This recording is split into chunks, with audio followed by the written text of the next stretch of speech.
Yun na. Yun ang last na to na pakikiano ko guys. Kung last ako na pakikialam, last na last na.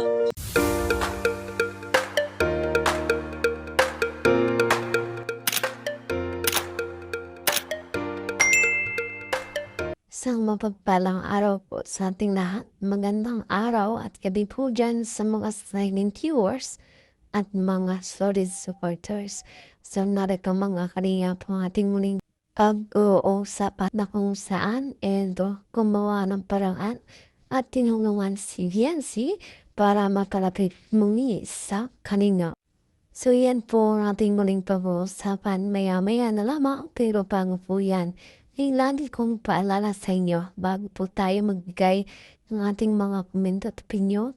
Itapusin po muna natin ang kabuuan ng video nang sa ganoon ay akma po ang ating i-comment. Sa ating pagbabalik narito mga kalingap, ang ating pag-uusap man na kung saan gumawa raw ng paraan at tinulungan si Viancy para mapalapit muli sa kalingap. So ano nga ba ang katotohanan muli dito? Patungkol dito mga kalingap, ang si Viancy kawawa na nga po ngayon, wala na nga pong kakampi at halos stress na nga po mga kalingap sa mga nangyayari at halos hindi na nga raw po nagpapakita, hindi na nagla-live. So kumusta nga ba ang pag-aaral lalo ni Viancy ngayon? Kung saan ay nakakaranas na si Viancy ng pambubuli sa school na mga po sa mga isyong nangyayari tungkol sa kanya dahil na po kalat na ito at marami na nakakaalam sa mga ginawa niya. Kung kaya Viancy daw humingi ng tulong dito kay Edo na kung saan ay muling mabalik sa kanya para naman sa ganun mga kalingap ay meron muling tutulong sa kanila, meron magtatangwal sa kanila mga kalingap at muling mapalapit itong si pamilya ng Viancy sa kalingap at kung sakali man ay Viancy hingi raw ng tawad kay Kuya Bal at Kalingap Ron sa kanyang mga nagawang pagkakamali. Kung saan ngayon nga po ay naging usapin at ating na pong narinig ang patungkol dito. Wala na nga pong malalapitan si Viancy na yun ang mga kalingap dahil ang bawat panig mangikingat kapisot. Lalo na nga po ngayon mga kalingap kanood natin sa usapan na rin na kung saan Mrs. Love at nanay ni Viancy kaya nag-aaway na nga po mga kalingap. So yan nga po, manggulo na talaga, palala na sitwasyon. Hindi na nga po alam ni Viancy kung sino nga kanyang kakampi mga kalingap. So, ito na nga po noon, unti-unti na nakikita na ni Viancy ang kanyang ginawa kung ano ang kahihinatnan nito mga kalingap. So, sana may pagsisisi na ngayon si Viancy, no? Pupunta na at hihingi na ng tawad dito sa family Matalero.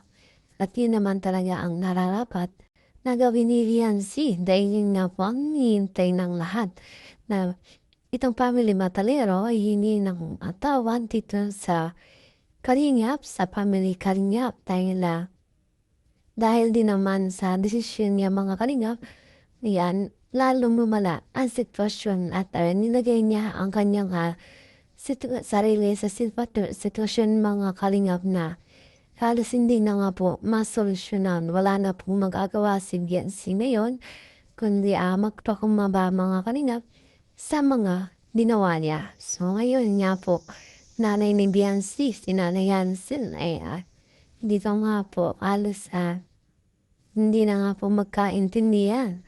Nagalit na itong si Nanay Hansel kay Dr. Love dahil nga po sa mga pinagsasabi nito mga kalingap.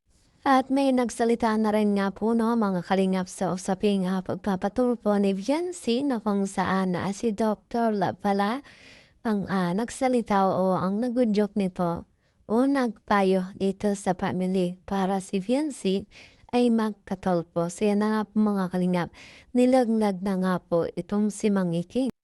Subalit itong si Mang Iking nag-aalam-alam ang walang alam sa sitwasyon o sa nangyari at nagpapakitang nagbabait-baitan sa kalingap para na sa ganon ay maiwas siya sa isyo at mawala ang simpatya sa kanya mga kalingap at mawala ang issue patungkol sa kanya at ang tanging kung kaya, Beyonce ngayon nangangailangan ng kahampi. So, balik itong si Edo, hindi matiis itong si Beyonce.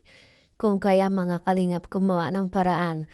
At tinulungan daw itong si Beyonce para muling mapalapit sa kalingap.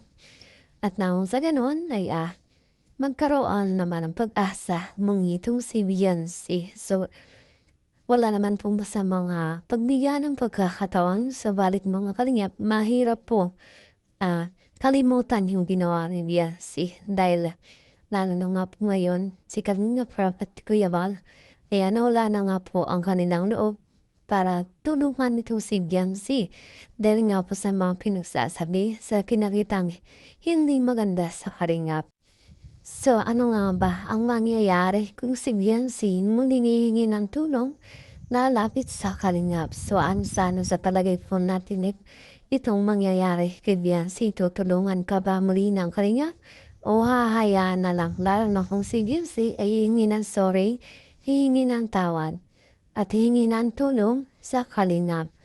At syempre, alam din naman natin ang Kalingap ay kilala bilang nagbibigay ng tulong. Kilala bilang isang mabuting tao, may mabuting puso. Kung kaya sana ay muling pagbigyan ng pagkakataan nito si Beyonce dahil alam din naman natin si Beyonce kaya nandala lamang sa payo ng iba, nandala lamang sa sol-sol.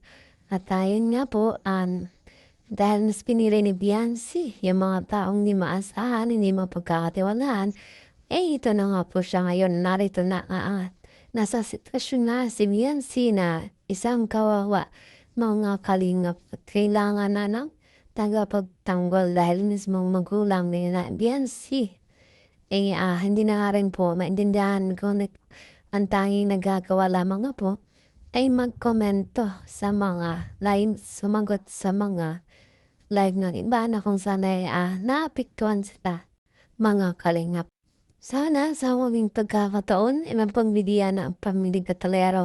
At yan nga po ang hiling ni Beyonce ngayon at inaasahan na rin ng ni Edo mga kalingap sa mga posibleng nangyayari ngayon dahil nga po hindi na nga po okay itong si Beyonce.